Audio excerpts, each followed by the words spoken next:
د نفرتونو د خدای بیخو باسی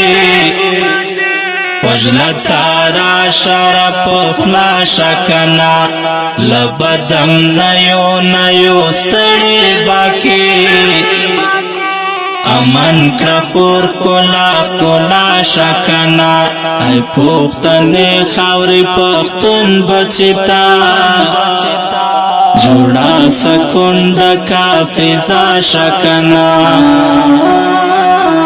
دیتیمانو معشومانو زلونا راتا خوشحال کرم مظلومانو زلونا نور تنگ شوی لدستڑی ژوندا دغس پین گیرو مشرانو زلونا دیتیمانو معشومانو زلونا راتا خوشحال کرم مظلومانو زلونا نور تنگ شوی لدستڑی ژوندا دغس پین گیرو مشرانو زلونا دغو درد منو تا درمان شنورا تی دا ژوند پورا ارمان شنورا چی زخمی زلونا ٹکور شی آخر تی مرحم تی دوا شکنا د نفرتونو د خدای بیخو باسی وجلتا را شرف خلا شکنا لبدم نیو ستڑی باکی امن کرخور کلا شکنا ای پختن خاوری پختن بچتا جوڑا سکند کا فضا شکنا ٹک ٹک شو ٹول پر ہر شو وطن نفرت آتا پسی رنگار شو وطن تل تل زوانانو جنازے چگیجے جوڑا مظلوم لخلے ازار شو وطن ٹک ٹک شو ٹول پر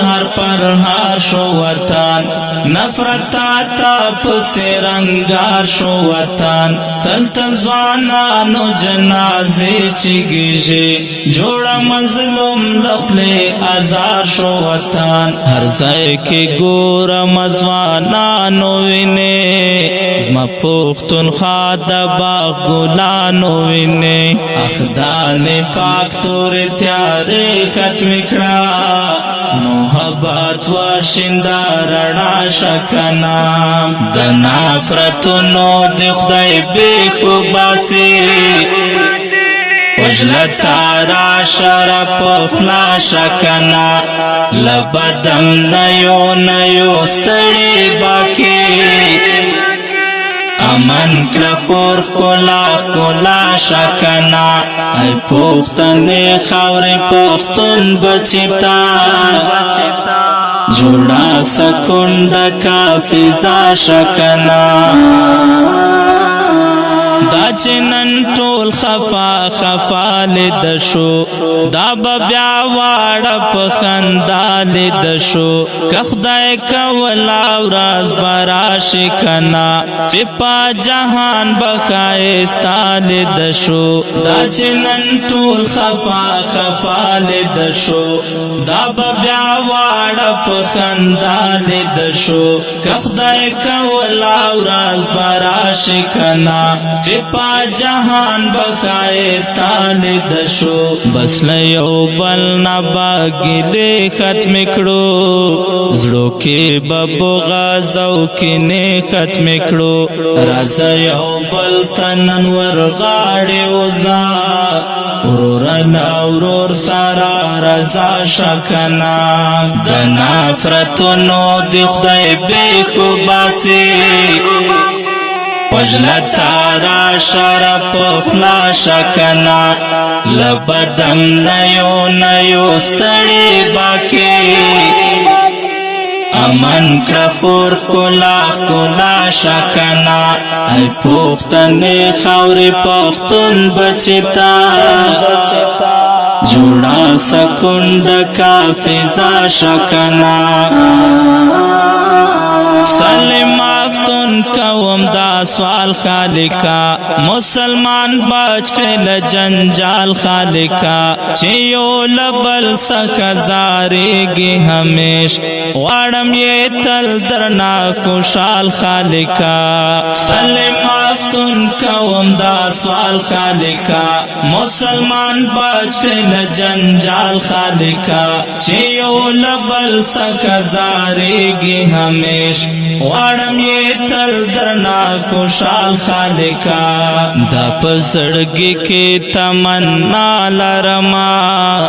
زړه کې باز د غیوا دعا لرما رب دې قبول کړي او تا ته وایم ژوند بس ټول وفا شکنا د نفرتونو د خدای بیخو باسي وجلتا را شرف اخلا شکنا لبدم نیو ستړي باکی امن کړه کلا شکنا ای پښتنې خاورې پښتون بچتا جوړا سکوند کا فضا شکنا. او که ډیر قدرمن محترم اوریدونکو دا د وطن په عنوان ترانه وړاندې کیږي په کلم د محترم لیکوال سلیم مفتون او غږ د ستاسو ورور غزالی مروت ریکارډینګ سیات سټوډیو لکه مرتو السلام.